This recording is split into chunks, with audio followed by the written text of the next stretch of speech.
Bonjour à tous et à toutes, aujourd'hui on se retrouve dans l'épisode numéro 42. C'est déjà le dernier épisode du mois de février. Dis donc, ça passe super vite. D'ailleurs, petite chose que je voulais vous dire, que ça fait 1 an maintenant que ma chaîne de podcast existe. Donc je suis trop contente, vraiment. Je vous remercie infiniment pour tout le temps passé sur ma chaîne de podcast à écouter mes épisodes et qu'on construise aussi ensemble notre chemin finalement. Donc voilà, je suis trop contente aussi d'être restée assez disciplinée parce que la vie a fait que par moments c'était assez compliqué pour moi d'avoir et la motivation et la discipline suite au fait aussi avec mon déménagement et tout ce qui en va dans les aléas de la vie, on va dire ça. C'est que même si ça allait pas trop ou quoi, je sais que je pouvais compter sur vous et faire mon petit épisode de podcast et raconter un peu ce qui allait pas. Donc voilà, donc on continue comme ça, on prend les mêmes et on recommence. Juste cette année, on part sur un rythme un peu moins soutenu que l'année dernière où j'ai commencé toutes les semaines. J'avais beaucoup plus de temps, mais là c'est plus compliqué pour moi. Peut-être que je reviendrai sur la fréquence dans l'année, on verra si l'envie me prend. Mais pour l'instant, je suis beaucoup mieux comme ça. Voilà. En parlant d'être beaucoup mieux comme ça, aujourd'hui, le thème qui va être abordé, c'est quand le corps parle à notre place. En fait, aujourd'hui, je voulais qu'on parle de toutes ces douleurs, toutes ces tensions, tous ces maux corporels qui semblent en fait venir de nulle part et après réflexion, et si c'était notre corps qui essayait de nous dire quelque chose. Parfois, ce que l'on ne va pas voir va finir par s'imprimer en nous, et si toutes ces douleurs physiques en fait étaient simplement le reflet de ce que l'on refuse d'affronter. Je voulais partager cet épisode de podcast autour de ce thème-là, aborder ce sujet, tout simplement parce que récemment j'ai vécu une période où tout semblait vraiment coincé. Vraiment, j'étais pas bien physiquement, c'est-à-dire que tout était bloqué, j'avais des nœuds constants dans la gorge, j'étais fatiguée, je comprenais pas, tu vois. Jusqu'au moment où j'ai commencé à comprendre ce que signifiaient tous ces mots MAUX que mon corps a essayé de me faire comprendre, tu vois, essayer de me parler. Et d'ailleurs, c'était pas la première fois, ça m'est déjà arrivé plein de fois, mais j'ai jamais voulu trop entendre ce que mon corps voulait me dire. Et c'est bien regrettable parce que parfois, en fait, on pourrait éviter d'en arriver jusque-là. Tout simplement en écoutant notre fort intérieur et en nous reconnectant à nous-mêmes, en se disant, qu'est-ce qui ne va pas, tu vois, plutôt que d'attendre que l'on se retrouve à avoir des mots MAUX extérieurs, donc du moins corporellement. Et parfois, ça peut même s'exprimer par des maladies de la peau, voire même des maladies physiques. On peut en arriver là. Donc on va aborder ça dans l'épisode. Tout d'abord, il faudrait comprendre le lien entre le corps et l'esprit. Et c'est la première chose que j'aimerais aborder dans cet épisode de podcast, en commençant par le langage corporel, que notre corps, en fait, c'est vraiment un messager silencieux. Quand on ne met pas de mots, MOTS, sur nos douleurs intérieures, il va le faire à notre place. Concrètement, comme je vous expliquais, moi j'étais pas bien avec moi-même, j'arrivais pas à exprimer forcément ce qui se passait en moi, et du coup ça s'est reflété dans mon état physique, on va dire. Typiquement, tu peux avoir des maux de dos, là ça pourrait refléter le poids des responsabilités qui te sont mises sur les épaules. Par exemple, t'as trop de migraines, c'est que t'as vraiment une surcharge mentale, t'as des troubles digestifs, ça pourrait être lié à la difficulté de gérer certaines situations. Tu vois, pour mon cas, c'est la gorge serrée, c'est des émotions refoulées. Et certains parleront même de chakras bloqués, donc là, le chakra de la gorge. Voilà, on va pas aborder les chakras dans cet épisode de podcast, mais dis-moi si ça t'intéresse. Je suis pas trop calée dans ces chakras et tout, donc on pourrait aborder ça ensemble, découvrir ça ensemble dans un épisode de podcast. Je ferai quelques petites recherches et ça pourrait être cool. Dites-moi en commentaire si ça vous plairait ou en message privé. Tous ces mots MAUX, donc c'est le langage corporel qui va tout simplement, notre corps va tout simplement finir par essayer de nous parler en nous mettant des petites tensions par-ci par-là, tu vois, en disant « Coucou, fais attention à moi », en ayant mal à des muscles spécifiques, en ayant des douleurs articulaires ou je ne sais quoi. Et que nous, on interpréterait juste de mots de dos comme ça, c'est basique, tu vois, genre c'est arrivé comme ça. Mais il faut aller au-delà de c'est arrivé comme ça, c'est vraiment chercher la cause de pourquoi c'est arrivé, tu vois, parce qu'on ignore souvent ces signaux-là. D'ailleurs, des études ont montré que des recherches en psychosomatique qui montrent que des émotions refoulées peuvent aussi avoir un impact direct sur notre système nerveux et donc nos tensions musculaires. Typiquement, ça peut aussi avoir un impact sur notre manière d'être et comment on est avec soi. Ensuite, on va voir pourquoi en fait on va ignorer ces signaux. Parce qu'on vit dans une société où on a tendance à valoriser tout ce qui va être endurance, productivité, vraiment. On tait nos blessures, on met des pansements dessus, on va prendre des médicaments pour éviter l'inflammation du dos ou je ne sais quoi, tout ce qui va être anti-inflammatoire, des Doliprane pour les migraines, tu vois. Typiquement, ça va être vraiment penser le problème, de mettre juste un petit médicament sur le coup, mais en fait, derrière tout ça, on évite de creuser. Là, c'est que du superficiel, tu vois. C'est vraiment, on soigne juste la plaie en mettant un pansement, tu vois. On va pas commencer à voir s'il y a des cailloux qui sont dans la plaie, si ça a commencé à s'infecter, j'en sais rien, tu vois. Et on va juste taire la blessure, on va éviter les conversations difficiles, on va ravaler nos larmes, on va mettre notre rancune de côté, on va vraiment tout mettre de côté jusqu'à ce que ton corps te dise stop. Et des fois, ça peut aller très loin, tu vois. Genre vraiment, tu peux partir d'un problème de famille, typiquement, où t'as des non-dits, t'as des tabous, à en avoir carrément des problèmes de peau, tu vois. Tu peux avoir tout ce qui va être eczéma, psoriasis, verrues, je ne sais où, tu vois. En fait, finalement, ton corps, si t'as des bactéries, des parasites, on va dire, qui sont en toi, qui sont sur toi comme ça, c'est pas pour rien. Il faut essayer de trouver la cause. D'après moi, c'est vraiment ton corps qui essaie de te parler. C'est pas juste, ouais, j'ai chopé une verrue à la piscine, tu vois. Ça, c'est des excuses que notre ego essaye de nous dire en mode, c'est pas de ma faute, enfin...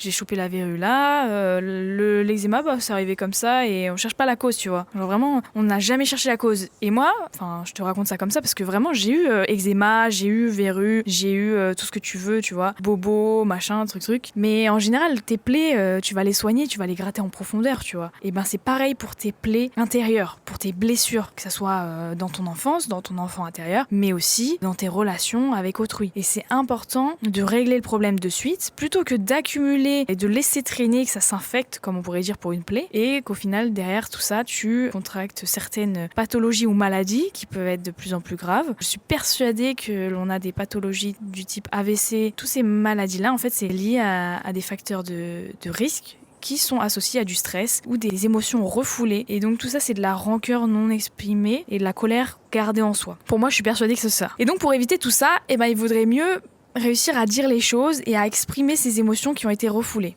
Parce que clairement, ça peut avoir de réels impacts. Alors tu vas me dire non, mais voilà, on parle quand même d'une petite rancœur et tout, ça peut pas faire des choses pareilles. Si, en fait. Plus tu laisses traîner, plus au final, ça va faire un effet boule de neige avec le temps. Et à chaque fois que la personne, par exemple, va ouvrir sa bouche, va te dire quelque chose, tu vas être hyper énervé contre elle. Mais au final, ça n'aura plus aucun sens avec la première chose. Tu vois ce que je veux dire? C'est genre juste, tu vas développer une sorte de rancœur envers cette personne. Et derrière ça, tu vas avoir vraiment des émotions face à cette personne. Et toi, quand tu vas la voir, tu vas sentir mal direct, tu vois. Donc ça, c'est vraiment des émotions qu'il faut essayer de comprendre, et on va voir ça dans un second temps, pour pouvoir être en paix en fait et avancer comme ça et ne pas au pire contracter ou avoir des maladies graves. Ça, c'est vraiment le pire. Mais entre temps, tu peux choper des petits rhumes, des petites merdes par-ci par-là qui expriment juste en fait ton mal-être intérieur que tu ne sais pas ou tu ne veux pas entendre. Personnellement, tu vois, j'ai longtemps ignoré certains signaux. Typiquement, la fatigue pour moi, c'est genre rien, c'est normal, tu vois, où on pourrait dire ouais, c'est un manque de magnésium, tout ce que tu veux, gna gna. Non, en vrai, je me rends compte que la fatigue, c'est pas juste de la fatigue comme ça, c'est vraiment, je suis fatiguée physiquement, j'en ai marre, il y a des situations qui me fatiguent et je comprends, tu vois. Et parfois,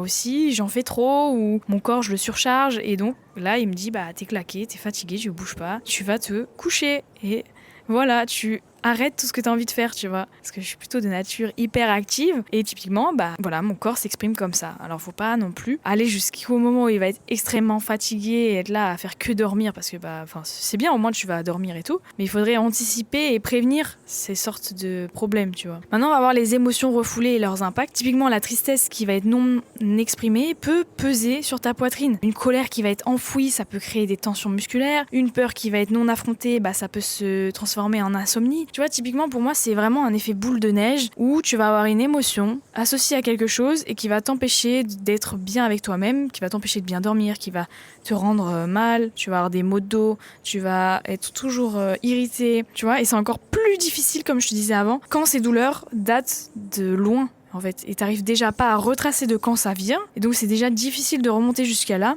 pour pouvoir ensuite aller voir la personne concernée, s'expliquer, tu vois. C'est typiquement en général des blessures qui relèvent de l'enfance, avec des conflits familiaux, et parfois même des blessures encore plus profondes qu'on n'a jamais osé regarder ou qu'on a fait entre guillemets exprès d'oublier, parce qu'on a peur de les revivre pour passer à autre chose. Mais typiquement, ça n'a rien à voir avec le sujet, là on s'écarte un petit peu encore du sujet même. Toutes ces émotions ou tous ces conflits intérieurs et surtout envers des personnes proches, tu vas être amené à les revivre pour pouvoir avancer et pour pouvoir déjà plus y penser en permanence et en plus de ça pour pouvoir te pardonner déjà et être en paix avec toi-même. Il y a un psychologue qui a observé que des patients qui souffraient de douleurs chroniques non expliquées médicalement trouvaient vraiment un soulagement en travaillant sur des traumatismes anciens. Donc typiquement, c'est pas en apaisant les mots MAUX avec tout ce qui va être Doliprane, antalgique, tout ce que tu veux, anti-inflammatoire. C'est pas ça qui va régler le problème. En fait, pour chaque problème, il faut revenir à la cause, à la source même du problème. C'est quel a été le point culminant, quel a été le point où, là, tout a changé. Et ça demande parfois des années à revenir sur des points qui ont été difficiles à vivre, des conflits familiaux, des conflits avec un professeur, je sais pas, des choses qui te marquent. Et derrière ça, tu vas avoir une émotion qui va être restée ancrée en toi. Alors je parle pour des choses anciennes, mais il y a aussi typiquement des petites querelles qui peuvent aussi te rendre très mal, ou même des conflits intérieurs avec toi, où tu sais que tu vas dans une direction de ta vie, mais en fait t'es pas bien, ton corps te le fait sentir, n'hésite pas à changer, tu vois. Il faut que tu t'écoutes, tu écoutes ton corps. Et que si ton corps se contracte ou si tu te sens pas bien à l'idée d'aller dans une direction plutôt qu'une autre, choisis celle que ton fort intérieur te dit, tu vois. Maintenant, on va passer aux solutions clés pour écouter ton corps. Et là, ça va être très intéressant et très important de le faire. Ça va être, dans un premier temps, de prendre le temps de t'écouter et d'écouter ton corps. Donc, au lieu de lutter contre cette douleur, de tout remettre sur autrui, de remettre la faute sur quelqu'un d'autre, de ne pas, finalement, te poser des questions, d'éviter la situation ou des choses comme ça, des confrontations à soi-même, pose-toi la question: de quoi ai-je peur ? Qu'est-ce que je retiens en moi et que je n'ai pas envie d'exprimer ou que j'ai peur d'exprimer ? Voilà, ça va être des moments où toi, tu vas devoir faire vraiment de l'introspection, comme je disais. Il y a que toi qui as les réponses, en fait. Il y a personne d'autre. Tu peux demander à ta mère, à ton père, personne comprendra pourquoi t'es pas bien. Parce que déjà, si toi, tu ne comprends pas pourquoi t'es pas bien, l'autre ne peut pas comprendre. Tu vois, il est pas dans ton corps. Alors, à toi de trouver déjà le pourquoi du comment tu n'es pas bien, et ensuite à mettre des mots dessus pour déjà te décharger, parce que c'est comme ça que tu vas pouvoir te décharger émotionnellement parlant et de tout ton mal-être, pour aspirer à être beaucoup mieux avec toi-même et être en paix. Alors je dis ça, ça a l'air très très facile. Comme d'habitude, tout ce que je raconte, ça a l'air très simple. Et on est tous dans le même bateau, finalement. On est tous dans cette vie qui est très difficile à comprendre par moments. Et l'être humain est compliqué. L'être humain est très compliqué à comprendre. Moi-même, je n'arrive pas à faire tout ce que je dis tout le temps. Je vous rassure. Et c'est bien pour ça d'ailleurs que j'ai créé une chaîne de podcast, c'est pour qu'on s'entraide à essayer de travailler sur soi, à essayer de faire une introspection continue pour essayer de grandir et d'être la meilleure version de soi-même. Donc prendre le temps de s'écouter, ça va aussi passer par des petits exercices pratiques. Ça va être un moment où tu vas te retrouver toi dans une chambre, dans un endroit où tu es seul. Tu vas fermer les yeux, tu vas respirer profondément et tu vas scanner ton corps. Où est-ce que tu vas ressentir finalement cette tension ? Et là, il va falloir que tu associes une émotion à cette sensation. Par exemple, tu as des douleurs de gorge. Ton corps sait pourquoi tu as mal à la gorge, mais ton ego te le cachera toujours. Si tu sais ça, tu vas pouvoir quand même trouver finalement tout ce qui va bloquer tout ton corps d'être en paix avec toi. Par la suite, ça va être d'exprimer tes émotions autrement. Parfois, parler ne suffit pas. Il faut bouger, faire du sport, écris, fais du journaling, crie tout simplement, exprime-toi, va danser et libère simplement ce qui stagne en toi. Pour des douleurs ou des traumatismes qui ont été importants, je reviens sur l'épisode de podcast où je disais d'écrire des lettres, mais c'est très important d'écrire des lettres que l'on ne poste soit jamais ou que l'on envoie à celui ou celle contre qui on a encore des émotions négatives. Ou alors tu peux faire des exercices comme crier dans un oreiller. Il m'arrive parfois de le faire parce que j'arrive parfois à bout, quoi, et t'as besoin d'extérioriser, et c'est normal, genre t'es pas fou, c'est juste t'en as marre, t'en as plein les baskets, tu prends l'oreiller, tu hurles dedans, quoi, genre normal. Et après, tout simplement, tu te dis, vas-y, je vais marcher dehors, en pleine nature, sans musique, tu vas te faire ta meilleure randonnée, là, ou juste une balade, et crois-moi que ça te réoxygène bien, là, tu prends une bonne bouffée d'air frais. Voilà, donc toutes ces idées, c'est tout simplement pour permettre de t'exprimer autrement. Parfois, c'est tellement compliqué qu'on n'arrive pas à mettre des mots sur nos émotions, et ça je veux bien l'entendre, et donc tout simplement bouger, être dans l'activité, faire des choses que l'on aime, ou tout simplement se décharger émotionnellement, ça aide. Le dernier point, et pas des moindres, c'est prendre soin de soi au quotidien. Ok, ton corps c'est pas une machine, il a besoin de pause, il a besoin de douceur et surtout d'attention. Il a besoin que tu te recentres, genre fais des choses que t'aimes, prends soin de toi, et surtout, moi, il y a une chose dont j'ai vraiment besoin, c'est d'avoir mon moment seul. J'ai besoin tous les jours d'avoir des moments seuls. Pour me retrouver, pour me réaligner en faisant des choses que j'aime. Prends 5 minutes chaque soir pour relâcher toutes tes tensions accumulées, t'étirer, respirer profondément, etc. Typiquement, moi, ce que j'aime bien le soir, c'est lire mon livre dans mon lit, tranquille, il n'y a personne qui m'embête. Je suis là, je me calme, je suis pas énervée tout le temps, je suis pas sous tension tout le temps, tu vois, mais je sais pas, ça te détend de lire, ça t'endort aussi, et ça te fait du bien. Ou faire ta petite séance de yoga, d'étirement dans la fin de journée quand t'es vraiment fatigué, ou de prendre ton petit journal et d'écrire dedans, tout simplement. Voilà pour les solutions et les clés pour écouter ton corps. Bon, il y en a d'autres, mais je t'ai dit les 3 principaux qui sont pour moi très importants. C'est important aussi de te recentrer par moments, comme je disais, pour essayer de comprendre ce qui se passe en toi. Il y a personne d'autre que toi, encore une fois, qui comprendra ce qui se passe en toi. Même si toi, tu n'arrives pas à le comprendre, personne ne pourra le comprendre pour toi, ni même ton compagnon, ni même tes enfants, ni même ta famille, personne, ni même tes amis, même s'ils te connaissent depuis des années. Comme dit ma sœur, on a la clé qui est en nous, on a les réponses en nous. Et c'est à nous de mettre le doigt dessus, c'est à nous de nous recentrer. Et encore une fois, personne ne change sous l'influence d'autrui. C'est à nous de choisir quand on veut changer, donc c'est à nous de choisir aussi quand on veut